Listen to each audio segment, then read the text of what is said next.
من حسن الخاتمة أن يكون هنالك من يترحم عليك بعد وفاتك، فمن المهم جدا ومن الضروري أن تفعل بأيامك وأن تتذكر دائما بأن هنالك يوم يعلن النهاية.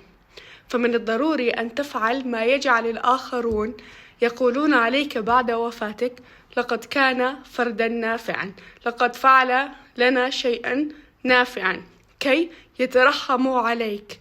فأي حال سيكون حالك إذ رأى عابرا إعلان وفاتك ولم يستطع لسانه نطق الرحمة عليك؟ فماذا فعلت في دنياك؟ وماذا سيكون جزاؤك في الآخرة؟ فتذكر هذا الأمر جيدا ودعه طوال الوقت في بالك، كي يكون هنالك من يترحم عليك بعد وفاتك.